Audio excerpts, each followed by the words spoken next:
based on the needs assessment survey that was sent out to staff, today's professional development will be about collaboration and ways that you can collaborate together and ways that you can collaborate with people outside of your classroom. So what is collaboration?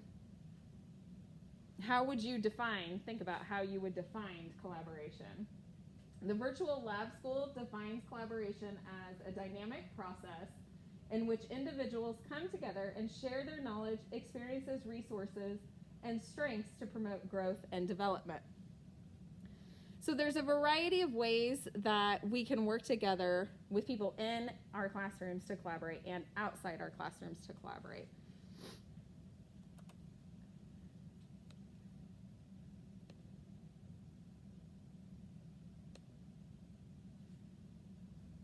So using the handout that I provided to you, you're going to make a list of people that you collaborate with in a week. Think about who in your classroom you come in contact with, or in this building that you come in contact with each week. Who would this list include? And are these people within your classroom or found elsewhere? So take about 2 minutes or so and do that.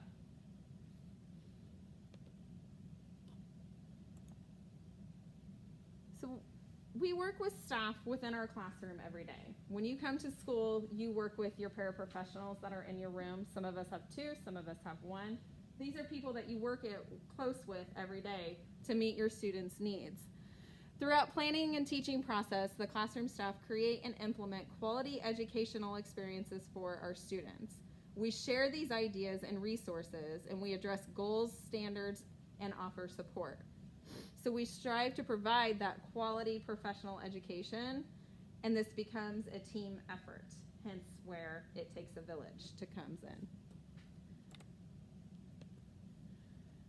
You work with little people and big people in your classroom each day. We teach our students and work with them to find solutions to problems and answers to questions.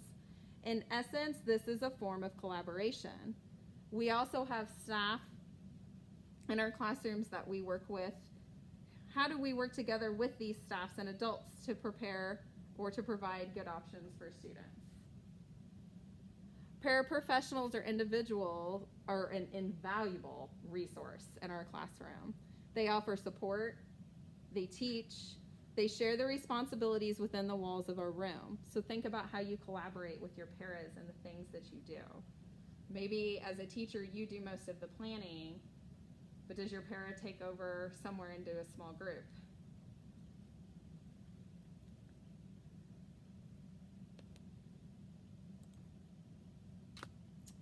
When you think about co-teaching, the phrase 2 minds are better than one may come to mind. Co-teaching is the art of sharing expertise and responsibilities to benefit students. So think about a pre-K program. How would this fit in? At an upper grade level, you might have people that can come in and co-teach with you because you're all teaching the same curriculum the same time. You're all teaching the same math lesson. You're all teaching the same English lesson. But at pre-K, things are a little bit different. What might be happening in the elephant room may not be what's happening in the alligator room. So think about how co-teaching might come into play in this kind of environment. There are several different co-teaching models that can be implemented within a school building. One teach, one observe. One teacher teaches everything, the other observes and takes documentation for data collection. One teach, one assist. One teacher teaches the entire lesson, the other assists kids that are struggling to keep up or may need some extra support. Parallel teaching. Both teachers teach the same information, but to 2 separate groups. They might split the class in half and teach the same lesson at the same time. Station teaching. Students rotate between teachers, and teachers teach different parts of the lessons. So kind of how our classrooms are already divided into centers, and the idea of station teaching, you divide your lesson into stations. They might go work with your paraprofessional on a science lesson and come to you for a math lesson, go work with a classroom grandma on a language arts lesson. Alternative teaching, one teaches a large group while the other teaches small groups based on needs. So in the idea of a PFA classroom, where you have kids of varying disabilities but considered general education, you might have your teacher teaching the large group on the carpet but have these threes that are kind of struggling with what's going on, and they go with another teacher. Team teaching, both teachers teaching at the same time, up in front of the room or with the group, teaching the same thing, flowing back and forth very easily. These models are all offer different supports to our students. So look at the list of classroom collaborators that you made. Think about how each of these models would work with the people that you currently collaborate with. Your speech teachers that come in, your OTP PT people that might come in, your paras, anybody else that may come in and out of your room to help throughout the day. Are any of these models something that you already use in your classroom? Maybe you're already co-teaching, but you didn't think of it in that manner. Maybe you parallel teach with your para or paras every day. Is there a model on this list that you think would be something you want to try in your classroom?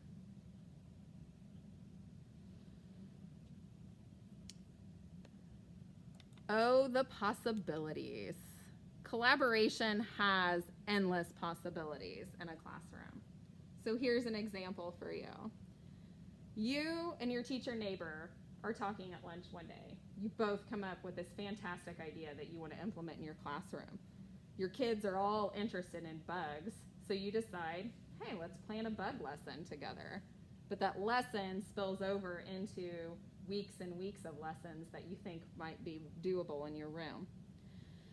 Many of these students have been fascinated with bugs outside, so the two of you agree on a planning time and you sit down to sketch out a study.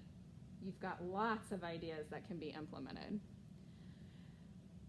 Lessons will be outlined, activities, ideas are sketched out, data opportunities or collection opportunities are planned. Together you plan large groups, small groups, centers, keep going. Large groups can be taught separately within the walls of your own classroom. Then you look at your student data. You divide the class into two groups and agree to mix the students for a small group time. Here comes another planning element. How are they going to switch classrooms for your class for this small group time? The centers are arranged so that students can move between both classrooms during your center time.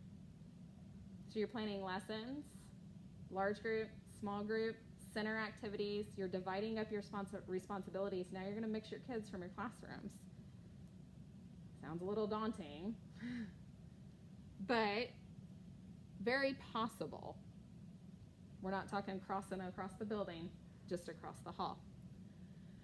You could devise a check-in and check-out system that your paras help monitor so that when your kids leave your room to go across the hall to the other teacher's room, you know who's left, but you also have a system for checking in from who's coming from the other room. In the event of an emergency, you've got a way to account for all these kids. If it's 2 PFA rooms, you're accounting for up to 40. 2 special ed rooms, up to 20, 22 maybe. By implementing a model such as this, you're giving students the opportunity to experience a different form of instruction and a different form of teaching. We may not have the same ideas for the same units, but in collaboration with one another, you're giving your students the opportunity to experience what it's going to be like when they leave our walls and they have to switch teachers and they're not going to have the same people every year.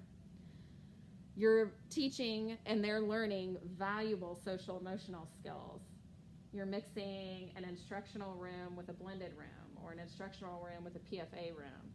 You're teaching PFA kids who may not get a lot of exposure to those instructional kids value skills on how to be kind and be helpful to somebody who's not like them.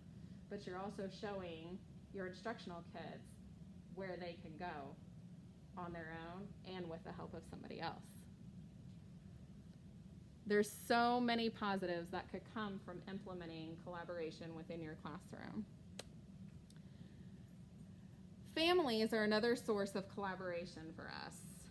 Families are often their child's first teacher. But by the time a child reaches our classroom, their family has taught them vocabulary, gross motor, fine motor, cognitive, maybe some colorful words. Who knows?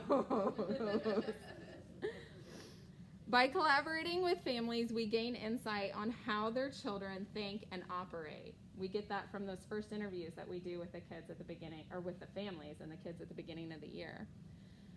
So if you take out your handout for a moment and go back to it, using the box labeled Collaboration 2, write out ways we collaborate with families.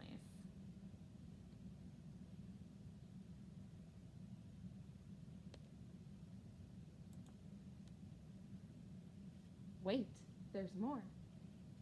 You're going to revisit your previous list. Look at the people you wrote down in Collaboration 1. Are most of the people listed found within the walls of the school? Probably. I'm going to venture to guess you've written down speech, related services, social work, administration, other teachers. Now using the box labeled Collaboration 3, you're going to start thinking outside the box. Yes, I meant to do a play on words. Who else outside of these building walls could you collaborate with? How can we work with others to provide experiences and new ways of learning for our students? Collaboration can go beyond the walls of this school building. Are there high school programs where the kids could come over and teach our kids something? Maybe an ag program where they come teach our kids how to grow plants, make plant seeds, and take care of them. These programs could be related or ag related. They could come help teach our kids. Are there people who work in the district who would come and work with our students? Somebody from the Kyle building, from district administration, that would even come in and read a book. It's another teacher, another collaborator. Collaboration partners don't have to be limited to teachers. What about in the community? How can we partner with individuals and businesses in our community to help form collaborative partnerships that benefit our students? We visit the Children's Museum every year. That's a collaboration that we have. But what if we reached out to the zoo? Could the zoo come to us? Mid-State Soccer comes and visits with us every year. That's another collaboration. ADM does a lot of things for our high school ag department, but how could they collaborate with us at the pre-K level? Why is community involvement so important? Community collaborators help create a bigger village. When we work together with community members and businesses, we allow people to hear and see the importance of what we do. We teach children that they can build relationships outside of school, and sometimes with some pretty awesome people. Think about Coach Seth. He's pretty awesome. In a TEDx talk, Heather Duncan discusses why teachers should collaborate. During her presentation, she mentions how collaboration with people outside of the school have expertise and knowledge that can be used within our classrooms. By finding groups in agriculture, athletics, food service, you can find collaborative ways that they can help you in your classroom and teach your students new skills and new information. These community partners may also have resources to be able to obtain other resources for us. They have money that we can obtain resources with. They might be willing to donate to our program.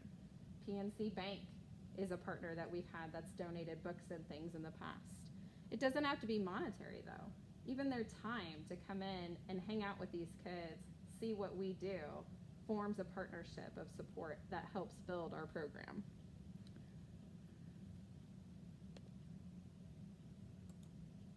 So now you're going to find a partner. You were given a blank lesson plan when you arrived today. Using this lesson plan template, I want you to sketch out something that you could co-teach or collaborate with another teacher on in your room. As you plan, think about how you would teach individually within the own walls of your classroom. How would you co-teach this lesson with your partner? What community resources could you collaborate with to make this lesson even bigger and bolder?